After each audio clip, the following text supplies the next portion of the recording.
बिस्मिल्लाहिर्रहमानिर्रहीम। अस्सलाम वालेकुम। कैसे हैं स्टूडेंट्स? उम्मीद है कि सब खैरियत से होंगे। लिसानुल हिसाब के नए लेक्चर के साथ हम मौजूद हैं। मेरे सामने है मैथमेटिक्स की 10th क्लास की book Khyber Pakhtunkhwa text book board Peshawar, unit number 3 हम आज से इंशाल्लाह स्टार्ट करने जा रहे हैं। इसका नाम है वेरिएशन। सबसे पहले वेरिएशन का एक छोटा सा इंट्रोडक्शन देती हूँ और फिर उसके बाद हम नेक्स्ट एक्सरसाइज 3.1 पे मूव करते हैं, ठीक है। अच्छा, यहाँ पे उसने बड़ा अच्छा एक छोटा सा इंट्रोडक्शन दिया हुआ है। इसमें वो ये कहता है कि in mathematics we usually deal with two types of quantities. हमें मैथमेटिक्स में दो क्वांटिटीज़ के साथ डील करना पड़ता है अमूमन। एक तो वेरिएबल क्वांटिटीज़ है और दूसरी कांस्टेंट क्वांटिटीज़ हैं। वेरिएबल आप फेमिलियर होंगे जनाब, अलजबरा में आपने देखा होगा जिस तरह से एक्स वेरिएबल है, वाई वेरिएबल है। उनको वेरिएबल्स क्यों कहते हैं? क्योंकि उनकी वैल्यूज़ वेरी करती रहती हैं, यानी कि चेंज करती रहती हैं, चेंज होती रहती हैं। जबकि कांस्टेंट क्वांटिटीज़ का क्या होता है कि वो नंबर्स चेंज नहीं होते, वो कांस्टेंट ही रहते हैं। तो वो कहता है कि दो टाइप्स की आप क्वांटिटीज़ के साथ डील करते हो मैथमेटिक्स में। एक वेरिएबल क्वांटिटीज़ हैं, एक कांस्टेंट क्वांटिटीज़ हैं। अगर तो क्वांटिटीज़ अनचेंज रहें, उनमें कोई भी चेंज ना हो, कोई भी तब्दीली ना आए अंडर डिफरेंट सिचुएशंस, कोई भी सिचुएशन आ जाए कांस्टेंट कांस्टेंट ही रहे, फिर तो उसको कहते हैं कांस्टेंट। और अगर डिफरेंट सिचुएशंस पे किसी क्वांटिटी की वैल्यू बार बार बदल रही है तो हम उसको वेरिएबल कहते हैं। एग्जांपल्स के साथ भी उसने एक्सप्लेन किया हुआ है, या डिटेल से पढ़ लें, आपको ज़्यादा अच्छा समझ में आ जाएगा। फ़िलहाल मैं मूव करती हूँ अपनी असल डेफिनेशन वेरिएशन की तरफ, जो कि इस वक्त हमारा असल टॉपिक भी है। और सिंपल डेफिनेशन इसकी यही है कि the change of variable parameters is called as variation. कहता है कि वेरिएबल पैरामीटर्स का जो चेंज है, वेरिएबल मैंने आपको बता दिया, वेरिएबल चेंज होने के काबिल, ऐसी ऐसी क्वांटिटी जो बार बार चेंज हो रही है डिफरेंट सिचुएशंस पे। उसने कहा ना मुख्तलिफ सिचुएशंस पे वो चेंज हो रही है। पैरामीटर्स सर्टेन लिमिटेशंस, कोई ख़ास कंडीशंस, ख़ास लिमिट्स के अंदर अंदर किसी भी क्वांटिटी का चेंज होना वेरिएशन कहलाता है। ठीक हो गया। वेरिएशन को आप बहुत सिंपल करूँ तो चेंज को कहते हैं। अब किस तरह का चेंज, यहाँ पे आगे उसने फर्दर काइंड्स ऑफ वेरिएशन दी हुई हैं, जिसमें डायरेक्ट वेरिएशन और इन्वर्स वेरिएशन आएगी। इस एक्सरसाइज में आपको सिर्फ़ और सिर्फ डायरेक्ट वेरिएशन तक ही कॉन्सेप्ट आना चाहिए। जब हम इंशाल्लाह इन्वर्स वेरिएशन स्टार्ट करेंगे फिर मैं आपको इन्वर्स के बारे में भी एक्सप्लेन कर दूँगी। इस वक्त मैं मूव करती हूँ जनाब एक्सरसाइज की तरफ, और एक्सरसाइज है हमारे पास 3.1। इसमें सिंपली आपको मैं सिर्फ वही कॉन्सेप्ट्स देती हूँ जिसके आप 3.1 एक्सरसाइज करने के काबिल हो जाएं, ठीक है। आगे जाके जब डायरेक्ट वेरिएशन और इन्वर्स वेरिएशन आएगी, यहाँ मैं आके आपको बताऊँगी कि वेरिएशन की कौन सी टाइप्स हैं और इसको किस तरह से सॉल्व किया जाता है। स्टार्ट करते हैं जी सबसे पहले, लेकिन इससे पहले भी आपको ये भी पता होना चाहिए कि प्रोपोर्शन और रेशो क्या चीज़ है। जनाब, रेशो कहते हैं दो क्वांटिटीज़ का कंपैरिजन जो कि सेम यूनिट्स में मेजर किए जाते हैं। दो क्वांटिटीज़ का कंपैरिजन। फॉर एग्ज़ाम्पल, मैं दो स्टूडेंट्स की हाइट्स को कंपेयर करती हूँ, ये एक कंपैरिजन है और सेम यूनिट्स में ये कंपेयर हो रहा है। यानी हाइट है, फॉर एग्ज़ाम्पल एक को मैंने मीटर सेंटीमीटर में किया है, मीटर्स में फॉर एग्ज़ाम्पल, तो दूसरी तरफ भी मैं मीटर्स में हाइट का ही कंपैरिजन ले रही हूँ। अगर आप एक स्टूडेंट की हाइट को कंपेयर कर रहे हैं दूसरे स्टूडेंट के वेट के साथ तो ये कंपैरिजन गलत होगा, ठीक है। लाइक यूनिट्स का कंपैरिजन और लाइक क्वांटिटीज़ का कंपैरिजन। क्वांटिटी क्या लाइक है इसमें? दोनों की हाइट्स हैं। और यूनिट क्या लाइक है इसमें कि दोनों ही मीटर्स या सेंटीमीटर्स या जो भी आप यूनिट ले रहे हैं वो दोनों का सेम हो। ये कंपैरिजन कहलाता है रेशो। ये डॉट्स रेशो की रिप्रेजेंटेशन है, ठीक है, सिंबॉलिकल रिप्रेजेंटेशन है। इसके अलावा आपको जो पता होना चाहिए यूनिट के स्टार्ट में वो है जनाब प्रोपोर्शन। प्रोपोर्शन क्या है? रेशोज़ का कंपैरिजन, ठीक है। रेशो क्वांटिटीज़ का कंपैरिजन है और प्रोपोर्शन रेशोज़ का कंपैरिजन है।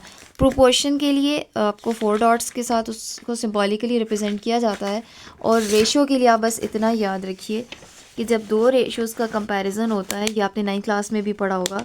फॉर एग्ज़ाम्पल, अगर ए रेशो बी लिखा हुआ है, यानी ए और बी दो क्वांटिटीज़ हैं और उनका कंपैरिजन है, so it can be written as a by b. और अगर मैं प्रोपोर्शन की बात करूँ, ये है एक रेशो और C रेशो D, ये है दूसरी रेशो। मैंने कहा था दो रेशोज़ का कंपैरिजन प्रोपोर्शन कहलाता है। This is the symbolical representation of proportionality. और इसको जब आप फर्दर लिखेंगे A/B और C/D के कंपैरिजन को, तो ये प्रोपोर्शन का साइन इक्वालिटी में चेंज हो जाएगा। This is the comparison between two quantities, दो क्वांटिटीज़ का कंपैरिजन है, इसलिए इसको रेशो कहेंगे। ये एक कंपैरिजन दूसरे कंपैरिजन को चेक करें तो ये रेशोज़ का कंपैरिजन है, इसको प्रोपोर्शनैलिटी कहते हैं। ठीक है जी, ये 3-4 कॉन्सेप्ट्स अगर आपको आते हैं तो आप एक्सरसाइज को 3.1 को आराम से सॉल्व कर सकते हैं। चलते हैं जनाब क्वेश्चन नंबर 1 की तरफ, और यहाँ पे वो ये कहता है कि which is the greater ratio. आपने बताना है कि 5:7 बड़ी है या 151:208 बड़ी रेशो है। इसके लिए आप क्या करें, जब भी आपको कंपेयर करना पड़े, कंपैरिजन करना पड़े दो रेशोज़ को कि कौन सी बड़ी है कौन सी छोटी, तो आप इसके लिए एक सिंपल सा आसान सा मेथड मैं आपको बताती हूँ, उसको आप उसकी हेल्प से आप चेक कर लो।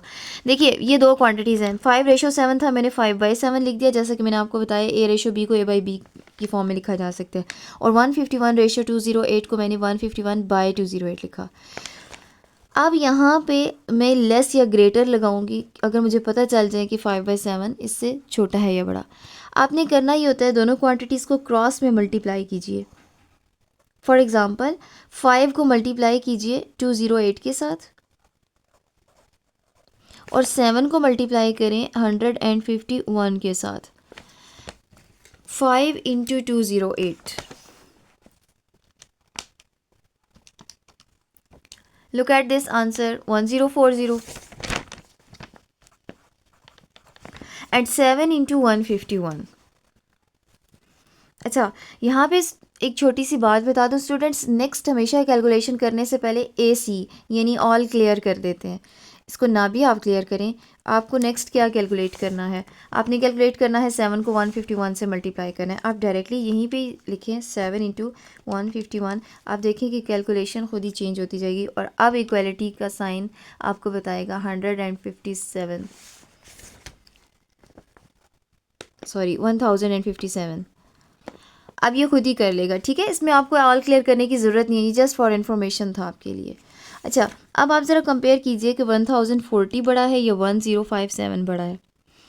1040 is less than 1057, so this is less, इसलिए हम कहेंगे कि 5/7 इज़ लेस देन 151/208। 5/7 छोटी फ्रैक्शन है इससे, ठीक है, इस तरह से आपने कंपेयर करना है। अब उसने चूँकि ये पूछा था कि विच इज़ ग्रेटर, तो बड़ा कौन हुआ, ये स्मॉल है, ये ग्रेटर है 151। आपने सिर्फ इसको क्रॉस मल्टीप्लाई में करके ये दो स्टेप्स लिख के फाइनली कह दे कि 151/208 इज़ ग्रेटर। ठीक है जी, इसमें सिर्फ कंपैरिजन था, आपने कोई भी सोल्यूशन नहीं करना, इसको सिर्फ वन लाइन आंसर कर दें। चलते हैं जी नेक्स्ट क्वेश्चन की तरफ। क्वेश्चन नंबर 2 में कहता है कि gold and silver are mixed in the ratio 7:4। Gold और सिल्वर को इस रेशो में मिक्स कर लिया गया। 36 grams of silver is used, उसमें से उस 36 ग्राम्स क्वांटिटी सिल्वर की यूज़ हो गई। आप मुझे बताइए कि how much gold is used, कि उसमें गोल्ड कितना यूज़ हुआ है। आप देखें ये कंपैरिजन है, ठीक है, दो क्वांटिटीज़ का। कौन सी दो क्वांटिटीज़ हैं, गोल्ड और सिल्वर, और लाइक यूनिट्स में भी हैं। ये ग्राम्स में है तो गोल्ड को भी आपने ग्राम में लेना है, ठीक है, तो ये कंपैरिजन हो गया, इस कंपैरिजन को रेशो कहा जाता है। एनीवेज गिवन रेशो है आपके पास। अब आपके पास जो भी क्वेश्चन होगा उसके आप पहले डेटा लिख लें, फिर उसके सोल्यूशन की तरफ आइएगा। इस तरह से आपने डेटा की फॉर्म में लिख देना है जो कि आपको गिवन है, और फाइंड करना है आपको क्वांटिटी ऑफ गोल्ड, और वो आप लिख दें quantity of gold is equal to question mark. ठीक है, ये आपने फाइंड आउट करना है। अब आप क्या करें कि सोल्यूशन की हेडिंग दें। मेरे ख्याल से फ़िज़िक्स में आप लोगों ने इस तरह से डेटा और सोल्यूशन किया हुआ होगा, 10th क्लास के स्टूडेंट्स को पता होगा, और अगर नहीं किया तो अभी से आप सीख लें। आपको फाइंड करना है जनाब क्वांटिटी ऑफ गोल्ड। आप सबसे पहले सपोज कर लें कि let the quantity of gold is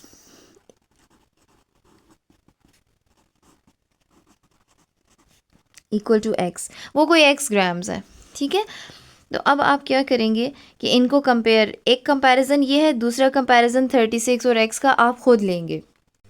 comparison कैसे लेना है, उसने कहा था गोल्ड और सिल्वर जो है वो मिक्स किया गया, तो गोल्ड और सिल्वर का कंपैरिजन है।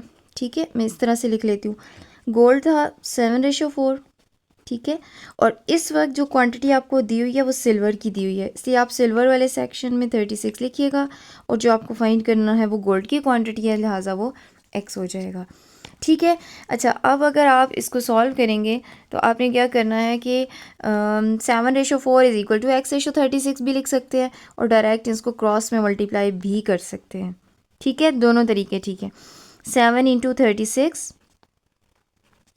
और 4 × x, दैट इज़ 4x। सही है, बस आपने इसको सॉल्व करना है और फाइनल आंसर की तरफ आ जाना है। 7 × 36, x को आइसोलेट करें, 4 डिवाइड हो जाएगा। ठीक है, सॉल्व करें, 4 9 36 and 9 × 7 is 63। So this implies that x is equal to 63 या 63 ग्राम्स होगा, क्योंकि क्वांटिटी ऑफ गोल्ड है। फाइनली इसको आप यूँ लिख लीजिएगा कि so the quantity of gold is,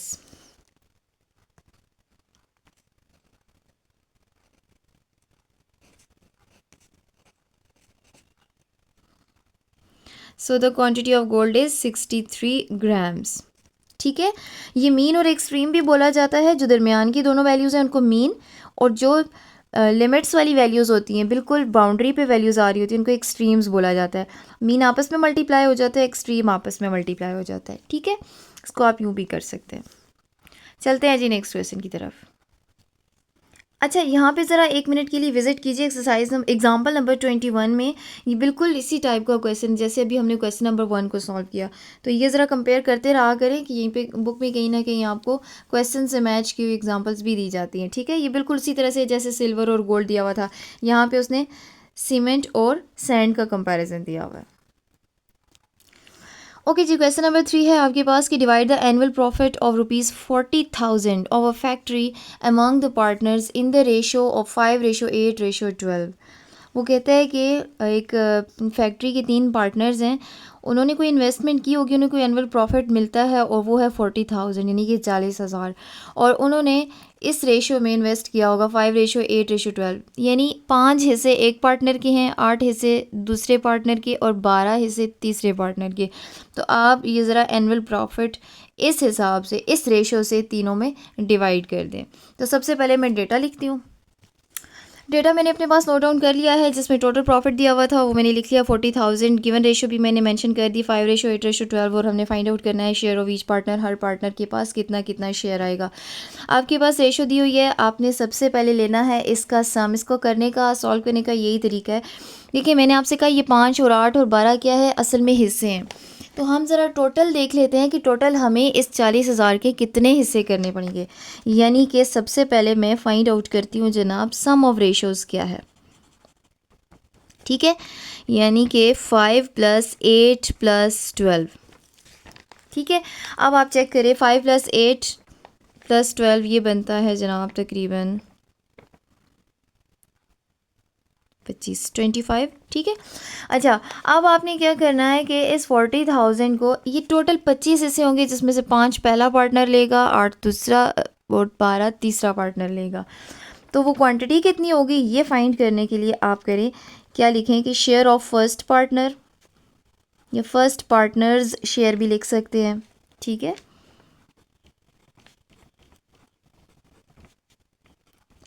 वो कैसे आएगा, ये फर्स्ट वाली रेशो 5 हिस्से फर्स्ट वाले पार्टनर के हैं, इसको आप डिवाइड कीजिए टोटल पे और मल्टीप्लाई कर दें इस प्रॉफिट के साथ, यानी कि 40,000 के साथ। दूसरे लफ्ज़ों में ये आपने क्या किया, आपने टोटल 40,000 के 25 हिस्से किए, 40,000 को डिवाइड किया यानी 25 है, उसमें से 5 से मल्टीप्लाई करना यानी कि 5 हिस्से निकाल लें। जब वो एक हिस्सा आ जाएगा ना 40,000 डिवाइडेड बाई 25 से, ये एक हिस्सा आएगा 40,000 का, उसको 5 से मल्टीप्लाई करेंगे तो 5 हिस्से बनेंगे, तो यानी कि ये फर्स्ट पार्टनर का शेयर बनेगा। फिर इसी तरह से जब सेकंड पार्टनर का शेयर आएगा तो हम 8 को डिवाइड करेंगे 25 × 40,000, यानी कि फिर उसको डिवाइड करेंगे 25 पे, 1 का निकाल के फिर हम 8 हिस्से 8 से मल्टीप्लाई करेंगे तो वो 8 हिस्से बन जाएंगे, वो दूसरे पार्टनर का शेयर आ जाएगा और फिर इसी तरह से तीसरे पार्टनर का। ठीक हो गया। अच्छा, यहाँ पे जितना भी सोल्यूशन पॉसिबल है आप कर ले। 5 1 5, 5 5 25, डिनोमिनेटर में 5 रह जाएगा, न्यूमिनेटर में आ गया 40,000 divided by 5 and 5 8 40, so this is 8,000 rupees. 8,000 rupees is the first share. ठीक है, share of first partner. Now share of second partner,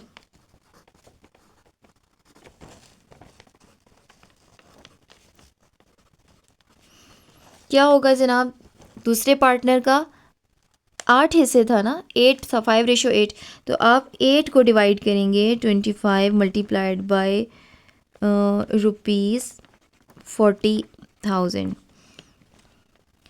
ठीक है जनाब, इसको सॉल्व कर लें। 5 5 25, 5 8 40, 8,000 आ गया। अभी भी मज़ीद सॉल्व हो सकता है।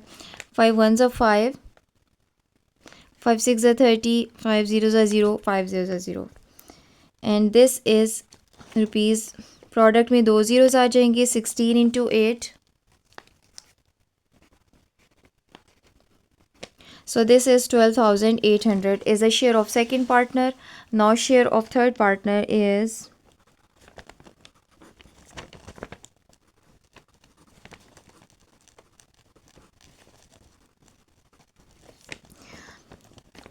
12 divided by 25 multiplied by ₹40,000।